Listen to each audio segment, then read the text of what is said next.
Le 22 mai 1946, des milliers de personnes se sont rassemblées à l'intérieur de la prison à Prague. Elles se tenaient silencieuses, attendant de voir l'exécution de Karl Hermann Frank, un haut fonctionnaire nazi qui avait autrefois régné sur la Bohême et la Moravie avec peur et violence. Maintenant, il se tenait au pied du poteau d'exécution, à quelques instants de sa mort.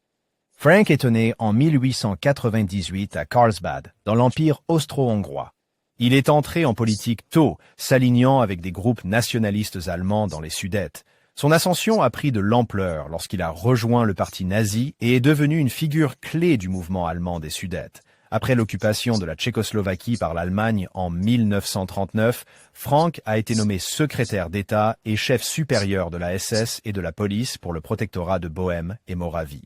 Cela lui a donné un contrôle immense sur la Gestapo, le SD et les forces de police locales. Il est devenu l'un des hommes les plus puissants de la région. Le règne de Frank a été marqué par des répressions brutales contre la résistance. En 1942, après l'assassinat du chef SS Reinhard Heydrich, Frank a ordonné des représailles horribles. Le village de Lidis a été effacé de la carte. Les hommes fusillés, les femmes déportées et les enfants soit tués, soit germanisés.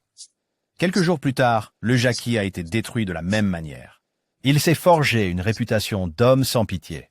Les exécutions publiques, les arrestations massives et la terreur généralisée étaient des outils quotidiens de son gouvernement. Sa voix à la radio avertissait le peuple tchèque de plus de sang s'il résistait. Même en 1945, alors que l'Allemagne s'effondrait, Frank ne montrait aucune retenue. Lors du soulèvement de Prague, il ordonna aux forces de tirer sur les civils et les résistants, alors que les Soviétiques et les États-Unis, alors que les troupes avançaient, il a essayé de négocier, mais a finalement été capturé par les forces américaines. Frank espérait éviter la justice tchèque, mais les Américains l'ont remis. Son procès a commencé au début de l'année 1946. Il a été accusé de crimes de guerre et de crimes contre l'humanité, y compris la responsabilité directe des massacres de Lidis et Le Jaki et des années de terreur d'occupation.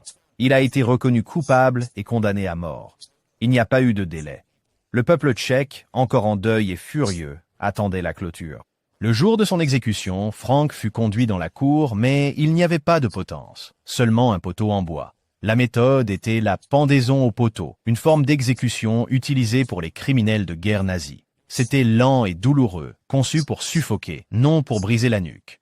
Frank était attaché au poteau. Une corde fut passée par-dessus une poutre et attachée autour de son cou. Il fut hissé par les gardes jusqu'à ce que le nœud coulant se resserre. Ses pieds pendaient. Il n'y eut pas de fin soudaine, juste des minutes de lutte silencieuse, jusqu'à ce que son corps devienne finalement inerte.